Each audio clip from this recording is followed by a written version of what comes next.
Gusto mo bang makaiwas sa mga ibang malalaking problema o magkaroon ng early warning para maiwasan mo yung mga problema na hindi mo gusto? Okay, ako nga pala si Mika Mendoza at ang video na ito ay tungkol sa kung papaano kang iiwas sa mga malalaking problema na pupwedeng or posibleng maranasan mo. Alam mo ba yung sinasabi ng mga business tycoon o mga negosyante na ang pagiging successful ay nangangailangan ng malaking pagkakamali or big failure. Noong una, hindi ko maunawaan ang bagay na iyon. Pero nung nagkaroon ako ng malaking pagkakamali sa buhay, yung pagkakamali na hindi sinasadya, at hindi basta-basta na pagkakamali lamang. Nagkamali ako dahil gusto kong sumubok ng mga bagay-bagay na gusto kong matutunan. Ang sinasabi pala nila ay yung pagkakamali na katulad ng kung papaanong matututo kang magbisikleta or kung papaanong matuto sa isang bagay na hindi mo pa alam. So, para matuto ka sa isang bagay na gusto mong matutunan, kailangan i-practice mo siya.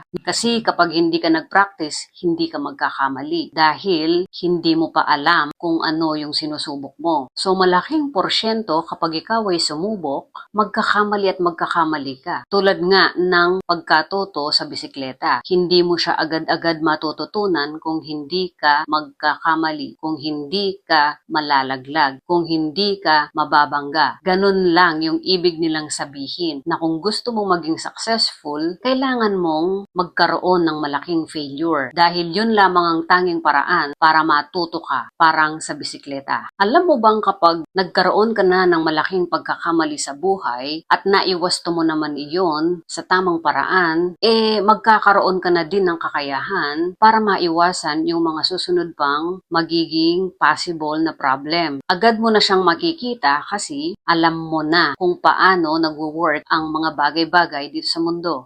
Halimbawa, bibili ka ng sasakyan worth of 1.5 million. Kailangan meron ka ng 1.5 million times 3 or hanggang times 5 na pera bago ka bumili ng isang sasakyan. Bakit? Kasi ang sasakyan ay parang batang pinag-aaral sa eskwelahan kung hindi mo ito gagamitin sa isang negosyo. Ibig sabihin, isa siyang malaking responsibilidad na ginagastusan buwan-buwan, taon-taon. So kung bibili ka ng sasakyan, isa siyang malaking expenses na nagdi-degrade ang value at hindi siya magpapasok ng pera sa iyo. Ibig sabihin, magpapahirap siya sa buhay mo dahil naglalabas ka ng pera buwan-buwan nang wala ka namang pakinabang. Although, yung sasakay ka sa sarili mong sasakyan na hindi naaarawan at nauulanan ay isang malaking blessing, hindi ibig sabihin na kailangan mong bumili ng sasakyan dahil kaya mong mag-monthly amortization. Ito yung isang bagay na hindi nauunawaan ng isang tao na pupwedeng mag-cause ng problem in the future kasi hindi siya nakikinig. Bakit wala siyang kakayahang makinig sa mga may karanasan? Kasi kailangan siya mismo dapat niyang matutunan sa sarili niya. Kapag hindi ka pa nakakaranas ng malaking pagkakamali, karamihan sa mga taong ganito ay hindi nakikinig sa mga karanasan ng ibang tao para matuto. Sa kabaligtaran,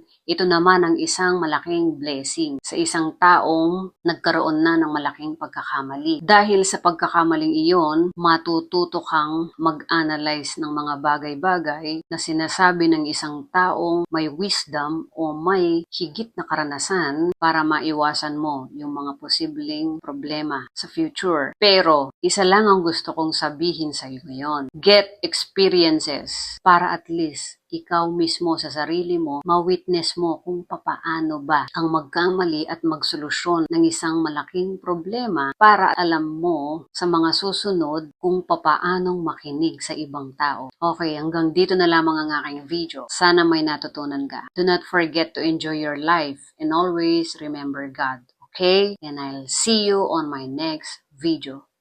Bye-bye!